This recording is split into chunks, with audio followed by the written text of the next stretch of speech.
नमस्कार विद्यार्थी मित्रांनो, very good morning to all of you. मी प्रियांका चौगले आपल्या सर्वांचं स्वागत करते MPSC करंट अफेअर या आपल्या एज्युकेशनल यूट्यूब चॅनलवरती. आणि आजच्या सेशनमध्ये आपण 4 एप्रिल 2026 रिलेटेड जेवढा काही इम्पॉर्टंट चालू घडामोडी आहेत त्याचबरोबर त्याच्याशी रिलेटेड जो काही GSचा पोर्शन आहे तो देखील कव्हर करून घेतोय. तर व्हिडिओ शेवटपर्यंत नक्की पहा.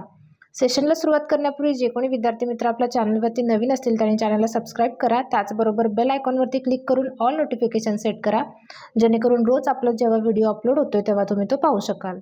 तर आजच्या सेशनमधील आपला पहिला क्वेश्चन काय ते पाहूयात. नुकतीच 2026ची चौथी महिला महाराष्ट्र केसरी स्पर्धा जी आहे ती कोणी जिंकली असा तुम्हाला प्रश्न विचारला. तर या प्रश्नाचं तुमचं योग्य उत्तर काय असणार आहे? ब. अमृता पुजारी. तर अमृता पुजारी यांनी 2026ची जी चौथी महिला महाराष्ट्र केसरी स्पर्धा होती ती नुकतीच जिंकलेली आहे. त्याच्याबद्दल आणखीन जाणून घ्यायचं झालं तर बघा, महिला महाराष्ट्र केसरी 2026 ही कोणत्या ठिकाणी भरलेली होती? सोलापूर या ठिकाणी. आणि ही चौथी स्पर्धा होती ही. आणि याची विजेती झालेली आहेत अमृता पुजारी, या कुठल्या आहेत? कोल्हापूरच्या आहेत.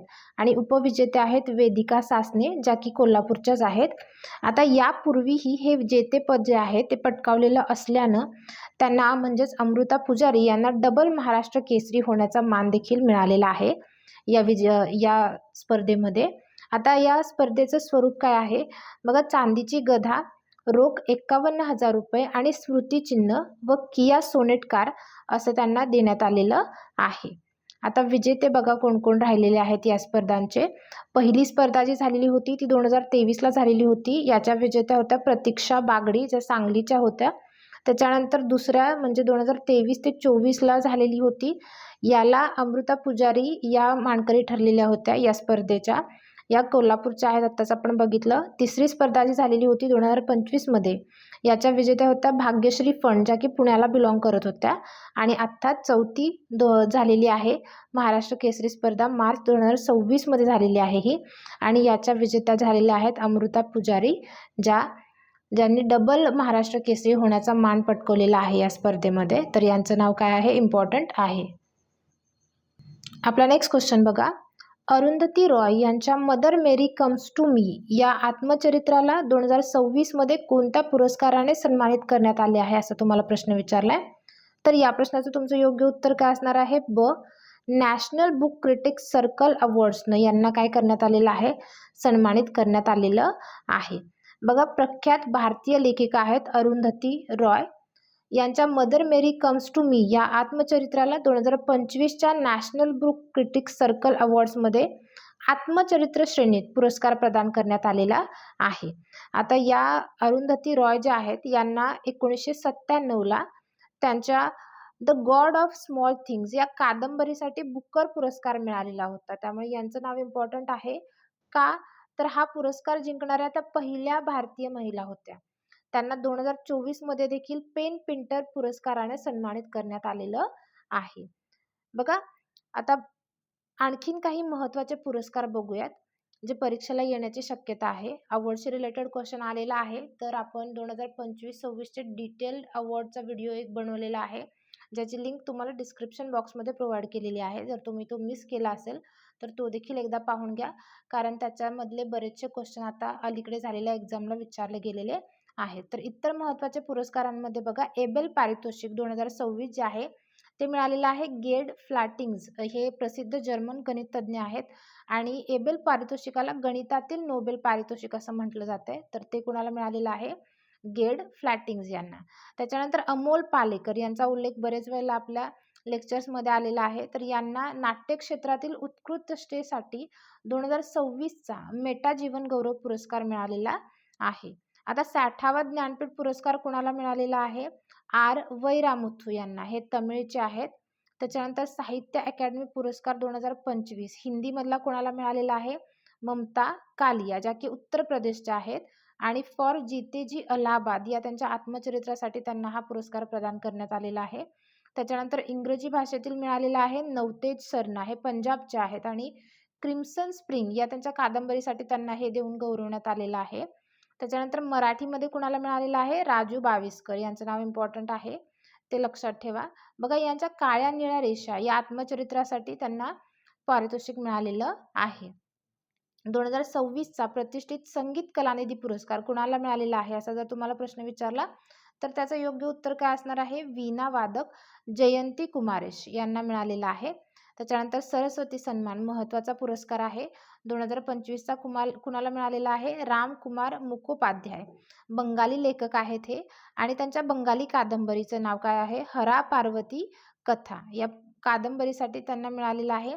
आता या पुस्तकात शिव आणि पार्वतीच्या पौराणिक कथेवरती हे पुस्तक जे आहे ते आधारलेलं आहे. आपला नेक्स्ट क्वेश्चन बघा. पंतप्रधान मोदींनी केन्स सेमीकंडक्टर ओसॅट प्लांटचं उद्घाटन नुकतंच कुठं केलेलं आहे असं तुम्हाला प्रश्न विचारलाय. तर या प्रश्नाचं तुमचं योग्य उत्तर काय असणार आहे? क, गुजरात या ठिकाणी. तर बघा, पंतप्रधान श्री नरेंद्र मोदी यांनी गुजरातच्या सानंद येथं केन्स टेक्नॉलॉजीच्या सेमीकंडक्टर प्लांटचं उद्घाटन केलेलं आहे.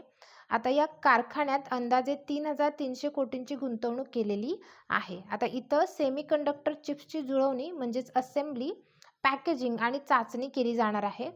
यात पूर्ण क्षमतेने हा कारखाना जो आहे तो दररोज अंदाजे 6.3 दशलक्ष युनिट्सचं उत्पादन करू शकतोय. ठीक आहे. आता सेमीकंडक्टरशी रिलेटेड क्वेश्चन आलेला आहे, तर त्यालाच बघून आपण काही करंट अपडेट पाहूयात.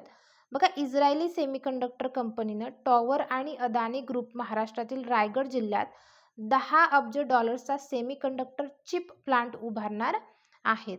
त्याच्यानंतर भारत सरकारनं अमेरिकेसोबत पहिला राष्ट्रीय सुरक्षा सेमीकंडक्टर उत्पादन प्रकल्प, ज्याचं नाव काय आहे? शक्ती, हा स्थापन करण्यासाठी एका करारावरती स्वाक्षरी केलेली आहे.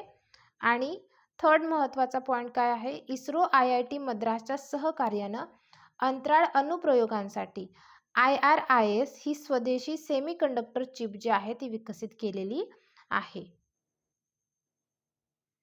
आपला नेक्स्ट क्वेश्चन आहे, लिओ नेव्हिगेशन लेअरची चाचणी घेण्यासाठी पहिले सेलेस्ट उपग्रह कोणी प्रक्षेपित केले असा तुम्हाला प्रश्न विचारलाय. तर या प्रश्नाचं तुमचं योग्य उत्तर काय असणार आहे? क, ईसा, किंवा ज्यालाच आपण ESA असं देखील म्हणू शकतोय.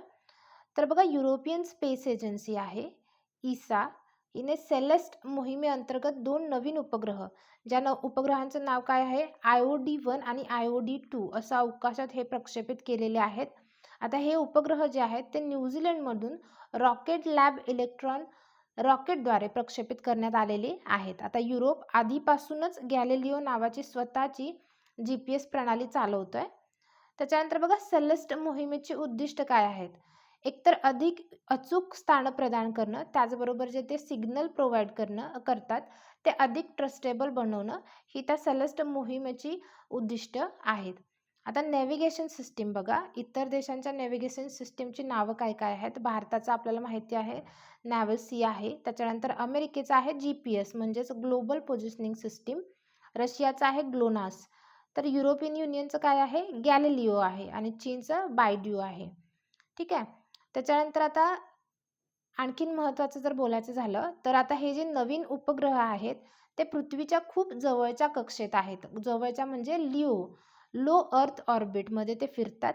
तर गॅलिलिओचा जो हा उपग्रह आहे तो अधिक उंचीवरती म्हणजे म्हणजे मीडियम ऑर्बिटमध्ये असणार आहे. ठीक आहे. सेलेस्ट मोहीम जी आहे ती युरोप आणि आपली GPS प्रणाली अधिक वेगवान आणि अधिक अचूक, अधिक शक्तिशाली बनवण्याची तयारी करत आहे. आता ईसाशी रिलेटेड क्वेश्चन आलेला आहे. तर ईसाची स्थापना बघा 1975ला झालेली आहे. हेडक्वार्टर पॅरिस फ्रान्समध्ये आहे. महासंचालक कोण आहेत? जोसेफ अशबाकर. युरोपियन स्पेस एजन्सीनं काय केलेलं आहे? गुरूच्या चंद्रावर जीवनाचा शोध घेण्यासाठी ज्यूस ही मोहीम सुरू केलेली आहे. त्याचबरोबर ईसानं सौरमंडळातील खगोलीय वस्तूंचं निरीक्षण करण्यासाठी युक्लिड स्पेस टेलिस्कोप प्रक्षेपित केलेला आहे. आपला नेक्स्ट क्वेश्चन बघा, भावसागर केंद्राला भारतातील खोल समुद्रातील जीवांचे पहिले राष्ट्रीय भांडार म्हणून घोषित करण्यात आले आहे. तर भावसागर केंद्र कुठे आहे असं तुम्हाला विचारलंय. तर या प्रश्नाचं तुमचं योग्य उत्तर काय असणार आहे? अ, केरळ. केरळमधील नेमकं कुठं? कोच्ची या ठिकाणी. तर बघा, centre for marine living resources and ecology ही भारतातील एक सरकारी संस्था आहे जी सागरी जीव आणि त्यांच्या पर्यावरणाचा अभ्यास करते. आता ही संस्था जी आहे ती भूविज्ञान मंत्रालयाच्या अंतर्गत कार्यरत आहे. हिची स्थापना 1998ला झालेली आहे आणि मुख्यालय कुठे आहे? कोची या ठिकाणी. तर कोचीमध्ये भावसागर नावाचं एक प्रमुख संशोधन केंद्र जे आहे ते ओपन करण्यात आलेलं आहे. तर आजचं आपलं लेक्चर इथेच संपत आहे. आय होप लेक्चर तुम्हाला आवडलं असेल. लेक्चरशी रिलेटेड किंवा अदर दॅन दॅट करंट अफेअर्सशी रिलेटेड तुम्हाला काहीही क्युरीज असल्या तर त्या कमेंट बॉक्समध्ये नक्की मेन्शन करा. लेक्चर कसं वाटतंय हे देखील कमेंट बॉक्समध्ये मेन्शन करा. व्हिडिओ आवडत असल्यास व्हिडिओला एक लाईक जरूर करा. त्याचबरोबर हा जो व्हिडिओ आहे तो तुमच्या फ्रेंड्ससोबत देखील शेअर करा. व्हिडिओ पूर्ण पाहिल्याबद्दल धन्यवाद.